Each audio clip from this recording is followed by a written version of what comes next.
चलिए आइए आज हम आपको कंटिन्यू करते हैं फर्स्ट ईयर का जो आपका बी फार्मा का सिलेबस हम स्टार्ट किए थे मैथमेटिक्स का। ठीक है, लास्ट क्लास में हम आपको ये डिस्कस किए थे कि सिंपल इक्वेशंस को हम कैसे सॉल्व करेंगे।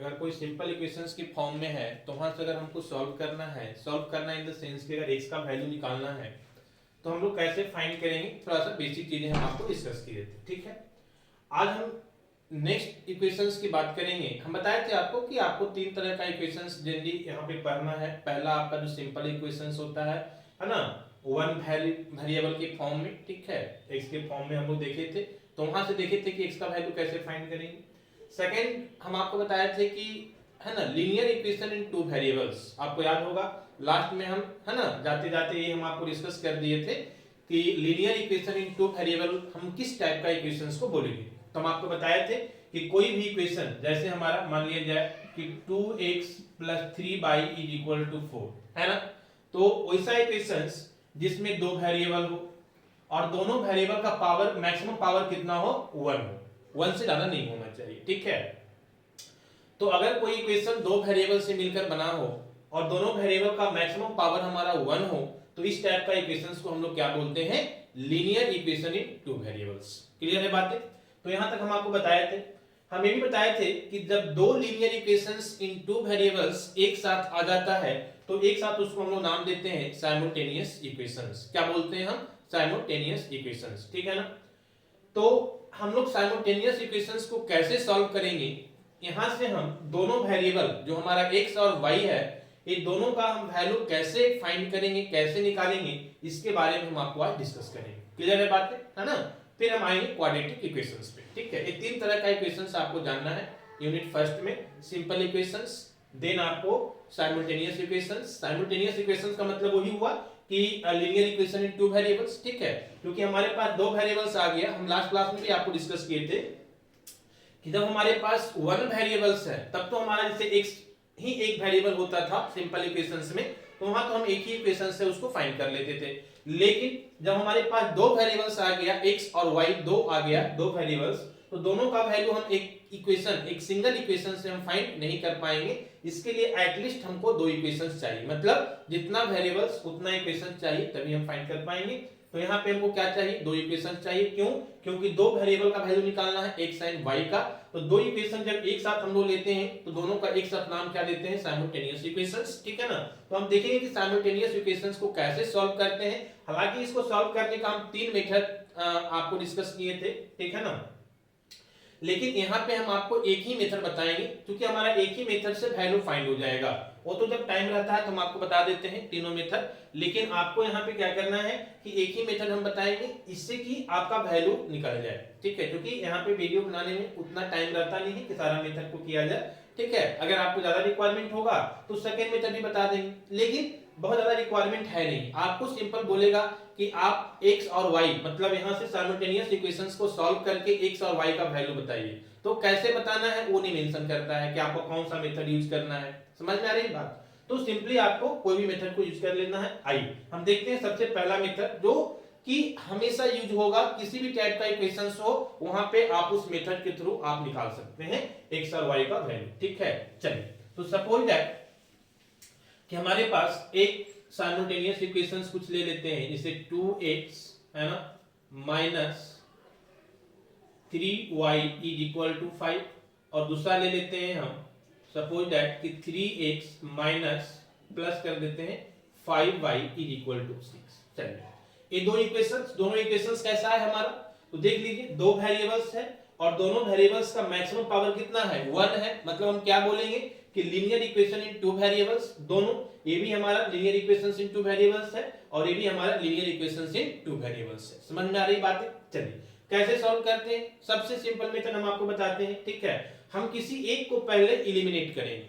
समझ में आ रही बात? एलिमिनेट करने का मतलब हटाना, किसी एक को मतलब दो वेरिएबल में से किसी एक वेरिएबल को हम पहले क्या करेंगे, एलिमिनेट करेंगे। एलिमिनेशन मेथड हम बात कर रहे हैं। ठीक है, तो एलिमिनेट करने के लिए हम क्या करेंगे, तो जिसको एलिमिनेट करना है, मान लिया हमको x को एलिमिनेट करना है या y को एलिमिनेट करना है, समझ रहे हैं ना, तो जिसको भी एलिमिनेट करना होता है उसके दोनों के कोफिशिएंट को इक्वल करेंगे। कोफिशिएंट का मतलब आप लोग समझते होंगे, सिंपल वेरिएबल्स के साथ जो मल्टीप्लाई होता है। जैसे मान लिया हमारा 5x है, तो x तो हमारा वेरिएबल है और वेरिएबल के साथ जो कांस्टेंट हमारा मल्टीप्लाई है ना, इनटू में जो कांस्टेंट वैल्यू है वो हमारा क्या कहलाएगा, है ना, वो हमारा इसका कोफिशिएंट कहलाएगा। क्लियर है बात? चलिए, तो कहने का मतलब ये हुआ कि यहाँ पे x का कोफिशिएंट कितना है 2 और यहाँ पे x का कोफिशिएंट कितना है 3, यहाँ पे y का कोफिशिएंट कितना है 3 और यहाँ पे y का कितना है 5। ठीक है ना? तो सिंपल सी बात, पहला पॉइंट समझिएगा कि क्या करेंगे कि दोनों के कोफिशिएंट को हम इक्वल करेंगे, दोनों इक्वेशन में, है ना, कोफिशिएंट को इक्वल करेंगे। किसके कोफिशिएंट को इक्वल करेंगे? जिसको एलिमिनेट करना है। एज यू विश, आप किसी को भी एलिमिनेट कर सकते हैं, x को भी कर सकते हैं, y को भी कर सकते हैं। समझ में आ रही बात? ठीक है, चलिए हम क्या करने जा रहे हैं, हम x को एलिमिनेट करने जा रहे हैं। समझ में आई बात? तो x को एलिमिनेट करने के लिए हम क्या बताएं, सबसे पहले इसके कोफिशिएंट को इक्वल करेंगे। ठीक है, इक्वल का मतलब देखिए अभी तो इक्वल है नहीं, ये पहला इक्वेशन मान लेते हैं, this is equation number first and this is equation number second. ठीक है ना? तो इक्वेशन फर्स्ट का x का कोफिशिएंट कितना है 2 और इक्वेशन सेकंड का x का कोफिशिएंट कितना है 3, दोनों इक्वल है क्या? नहीं। हम क्या करेंगे, सबसे पहले दोनों के कोफिशिएंट को इक्वल करेंगे। कैसे करेंगे? इसका भी मेथड, कुछ नहीं करना है, दिमाग लगाना ही नहीं है, बस प्रोसेस को फॉलो करना है। क्या करना है, दोनों के कोफिशिएंट को इंटरचेंज करके हम मल्टीप्लाई कर देंगे। कहने का मतलब क्या हुआ कि पहला इक्वेशन का कोफिशिएंट कितना है 2, तो इस 2 को इक्वेशन 2 से मल्टीप्लाई कर देंगे और सेकंड का कितना है कोफिशिएंट x का 3, तो इसको 1 में मल्टीप्लाई कर देंगे।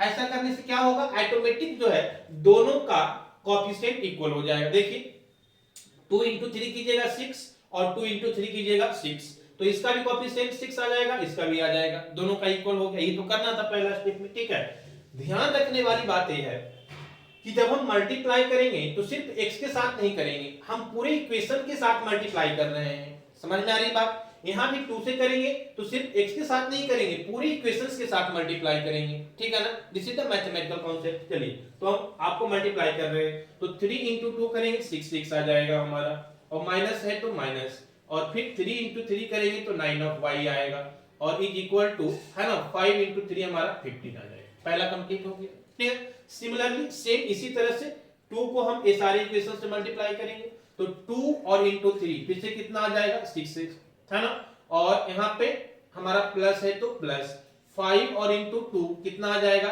10 of y, और यहाँ पे इज इक्वल टू 6 into 2 हमारा कितना आ जाएगा 12। कोई प्रॉब्लम नहीं ना? चलिए, अब ये हमारा, है ना, यहां से जो पहला स्टेप करना था, क्या करना था, पहला स्टेप कि x को एलिमिनेट करना था। x को एलिमिनेट करने के लिए क्या करना था, तो हमारे x के कोफिशिएंट को इक्वल करना था। समझ रहे हैं ना बात को? तो हम दोनों के कोफिशिएंट को इक्वल कर चुके हैं। अब हम कैसे एलिमिनेट करेंगे, सेकेंड स्टेप समझिए, यहाँ पे ध्यान दीजिए। करना क्या होता है, देखना होता है कि दोनों का साइन जो है ना, दोनों इक्वेशंस का जो हमारा कोफिशिएंट सेम हुआ, ये दोनों का क्या साइन हमारा सेम है या अपोजिट है। अपोजिट का मतलब कि अगर एक प्लस है और एक माइनस में आ रहा है तो हम बोलेंगे कि साइन क्या है, अपोजिट है। समझ रहे बात को?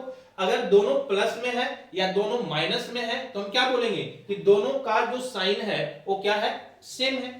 समझ रहे हैं? तो हम चेक करेंगे कि जिसको हम कोफिशिएंट को इक्वल किए, है ना, उसका जो साइन है वो दोनों का सेम है या अपोजिट है। समझ में आ रही बात? अगर दोनों का साइन अपोजिट होता, मतलब एक प्लस एक माइनस होता, कोई भी प्लस माइनस हो सकता है, ए भी माइनस हो सकता है तो ए प्लस हो सकता है, ए प्लस हो जाए ए माइनस हो जाए, तो ये दोनों के केस में हम क्या बोलेंगे कि साइन अपोजिट है। भाई एक का प्लस है एक का माइनस है तो अपोजिट हुआ। तो अगर दोनों का साइन अपोजिट है तो हम लोग सिंपल क्या करते हैं, दोनों इक्वेशंस को ऐड कर देते हैं। क्या कर देते हैं, ऐड कर देते हैं। कब, ये चीज को ध्यान रखना है, कब ऐड करते हैं, जब दोनों का साइन क्या है, अपोजिट है। अपोजिट का मतलब एक प्लस है और एक माइनस है। क्लियर है बात यहां तक? चलिए, और अगर अपोजिट नहीं है, कहने का मतलब क्या हुआ कि अगर दोनों इक्वेशंस का साइन हमारा क्या है, सेम है ना, सेम का मतलब आ तो दोनों प्लस भी हो सकता है, आ तो दोनों माइनस भी हो सकता है। समझ में आ रही बात? चलिए, यहां पे हम देख रहे हैं कि दोनों का साइन क्या है, सेम है। तो जब साइन सेम आएगा तो हम क्या करेंगे, दोनों इक्वेशन को सब्ट्रैक्ट करेंगे। मतलब पहले वाला इक्वेशन में दूसरे वाला इक्वेशन को क्या कर देंगे, सब्ट्रैक्ट कर देंगे। सब्ट्रैक्ट करने का मतलब उसको घटा देंगे। समझ में आ रही है ना बात? चलिए, तो एक चीज एकदम ध्यान में रखना है कि कब हम ऐड करेंगे और कब हम सब्ट्रैक्ट करेंगे। हम ऐड कब करेंगे, जब दोनों का साइन क्या है, अपोजिट रहेगा। हम सब्ट्रैक्ट कब करेंगे, जब दोनों का साइन क्या रहेगा, सेम रहेगा। यहाँ पे हमारा दोनों का साइन क्या है, सेम है, हम यहाँ पे क्या करेंगे, सब्ट्रैक्शन करेंगे, ठीक है ना। जब सब्ट्रैक्शन करेंगे तो एक चीज को ध्यान रखना है कि जो है ना नीचे वाला इक्वेशंस होगा इसका साइन हमारा चेंज हो जाता है। ये सब चीज पढ़े होंगे भी आप बेसिक में, 8 9 10th में ही पढ़ना होता है, ठीक है ना। तो जब नीचे वाला इक्वेशंस है ना हमारा क्या हो जाएगा, साइन जो है वो चेंज हो जाएगा। क्यों, क्योंकि हम सब्ट्रैक्ट करने जा रहे हैं। सब्ट्रैक्ट क्यों करने जा रहे हैं, क्योंकि दोनों का साइन क्या है, सेम है, ठीक है। तो हम सबसे पहले यहाँ पे सब्ट्रैक्शन का सिंबल देते हैं। क्यों, क्योंकि दोनों का साइन सेम है ना, तो हमको सब्ट्रैक्शन करना है, पहला काम क्लियर। चलिए, ये साइन क्या रिप्रेजेंट कर रहा है कि भाई दोनों इक्वेशन को हम सब्ट्रैक्ट करने जा रहे हैं, पहला वाला में दूसरे को सब्ट्रैक्ट कर रहे हैं, ठीक है ना। चलिए, जब सब्ट्रैक्शन करते हैं तो हम क्या करते हैं कि जो नीचे वाला इक्वेशन होता है इसका साइन को चेंज कर देते हैं। समझ में आ रही बात, क्यों करते हैं आप थोड़ा सा समझिएगा। जैसे मान लिया जाए सिंपल, अगर आपके पास 2x + 3 एक इक्वेशन है, समझ रहे हैं ना, ये पहला इक्वेशन है। दूसरा इक्वेशन आपके पास x + 2 है, ये आपका दूसरा इक्वेशन है। अब दोनों को हम बोलेंगे कि आप सब्ट्रैक्ट कीजिए, तो क्या कीजिएगा, सब्ट्रैक्ट करने का मतलब क्या है कि भाई पहला इक्वेशन में सब्ट्रैक्ट मतलब माइनस कर देना है, किसको, दूसरे वाले इक्वेशन को। देखिए तो क्या आ जाएगा आपका 2x + 3 और यहां से प्लस माइनस -1 और प्लस माइनस -2। आप ध्यान दीजिए कि सेकंड वाला इक्वेशन जो था दोनों का साइन क्या हो गया, चेंज हो गया। यहां भी प्लस था, यहां भी प्लस था, दोनों में क्या हो गया, माइनस हो गया। समझ में आई बातें। तो ये ऑटोमेटिक जब सब्ट्रैक्शन होता है ना तो ये साइन चेंज कर जाता है सेकंड इक्वेशंस का, समझ रहे हैं। इसीलिए हम यहाँ पे क्या बोलते हैं कि जब हम यहाँ पे सब्ट्रैक्शन करेंगे तो जो नीचे वाला इक्वेशंस है ना, इसका साइन प्लस है तो माइनस हो जाएगा, प्लस है तो माइनस हो जाएगा, प्लस है तो माइनस हो जाएगा। अगर कहीं माइनस होता तो क्या हो जाता, प्लस हो जाता। मतलब जो भी साइन है उसका क्या हो जाएगा, अपोजिट हो जाएगा। जैसे मान लिया जाए कि हम यहाँ पे सेकंड इक्वेशंस में माइनस ले लेते है ना, तो यहाँ पे करते तो क्या होता, प्लस इंटू माइनस -x, और प्लस इंटू माइनस क्या हो जाता है ना, ठीक है, यहाँ माइनस होता, तो हमारा माइनस इंटू माइनस क्या हो जाता, प्लस हो जाता। देखिए तो जब प्लस वाला जो है वो माइनस हो गया और माइनस वाला जो है वो क्या हो गया, प्लस हो गया। कहने का मतलब है कि जो भी साइन रहेगा वो चेंज कर जाएगा। ऐसा नहीं कि हमेशा प्लस ही और हमेशा माइनस ही, ऐसा नहीं है। यहाँ पे देखिए ये भी प्लस है तो माइनस हो गया, ये भी प्लस है तो माइनस हो गया, ये भी प्लस है तो माइनस हो गया। अगर कोई माइनस होता तो क्या हो जाता, प्लस हो जाता, मतलब साइन चेंज कर जाएगा। चलिए अब हम क्या करेंगे, ये क्या रिप्रेजेंट कर रहा है, इसको ध्यान नहीं देना है। ये बस साइन ए रिप्रेजेंट कर रहा है कि दोनों इक्वेशन को सब्ट्रैक्ट करना है, और जब सब्ट्रैक्ट करना होता है तो सेकंड वाले इक्वेशन का साइन क्या हो जाता है, चेंज हो जाता है। चलिए तो यहाँ से चेंज कर दीजिए, क्या आ जाएगा, तो यहाँ पे कीजिएगा ये माइनस और ये प्लस, ये आपका कैंसिल आउट हो गया, एलिमिनेट हो गया। यहाँ से क्या बच गया, माइनस ऑफ, है ना, क्या बोले थे कि एक देखिए है ना, दोनों माइनस में है, ये भी माइनस में है, ये भी माइनस में है। समझ में आ रही बात। ये हमारा -9 है, ये हमारा -10 है। तो जब दोनों माइनस में हो तो हम क्या लिखते हैं, साइन माइनस ही लिखते हैं। जब दोनों प्लस में हो तो प्लस ही लिखते हैं। जब एक प्लस एक माइनस है तो देखते हैं कि कौन बड़ा है, उसके अकॉर्डिंग लिखते हैं। चलिए तो यहाँ हमारा हो जाएगा 9 और 10, हमारा 19 of y is equal to, यहाँ से करेंगे तो 15 - 12 हमारा 3 आ जाएगा। क्लियर है बात। यहाँ से हम अगर y का वैल्यू निकालेंगे तो माइनस इधर आ जाएगा, -3 अपॉन यहाँ इनटू में 19 है। कल ही हम बताए थे कि अपोजिट होगा तो ये क्या हो जाएगा, हमारा चेंज हो जाएगा साइन, तो ये हमारा हो जाएगा 19। ठीक है, तो हमारा y का वैल्यू कितना आ गया, -3/19 आ गया। क्लियर है। अब तो बहुत सिंपल है ना। अब क्या करेंगे हम, y का वैल्यू किसी भी एक इक्वेशन में पुट कर देंगे। ठीक है, y का वैल्यू हमको मिल गया ना, किसी एक इक्वेशन में हम y का वैल्यू पुट कर देंगे, हमको क्या मिल जाएगा, x का वैल्यू मिल जाएगा। आइए देखिए कैसे, समझिए। तो सिंपल हम क्या करेंगे, किसी भी इक्वेशन में कर लीजिए, मान लीजिए इक्वेशन 1 में ही कर लीजिए, है ना। तो हम यहाँ लिख भी सकते हैं कि putting the value of y इन, है ना, इक्वेशन 1। इक्वेशन 1 में हम y का वैल्यू पुट करने जा रहे हैं। इक्वेशन 1 हमारा क्या है, 2x - 3y = 50। तो x तो रहेगा ही, जहां y है वहां पे हम क्या पुट कर देंगे, -3/90। तो ये हमारा 3 है इंटू -3/90, दिस इज -3/19 हो जाएगा हमारा, इज इक्वल टू 5। क्लियर है बात। चलिए अब कितना आ जाएगा, तो 2x तो हमारा रहेगा ही, x तो निकालना ही है, और यहाँ पे अगर हम करेंगे तो माइनस इंटू माइनस प्लस हो जाएगा, और 3 इंटू 3 9 हो जाएगा, और हमारा नीचे 19 बचेगा इज इक्वल टू, चलिए 2x इज इक्वल टू कितना आ जाएगा। तो क्या बताए थे, सिंपल इक्वेशन में याद कीजिए कि x वाला तो एक ही टर्म है ना, और कांस्टेंट का दो टर्म है, तो कांस्टेंट वाले को एक साइड ले आते हैं, तो इसको एक साइड ले आएंगे तो हमारा 5 तो पहले से है, और एक प्लस आकर के माइनस हो जाएगा 9/90।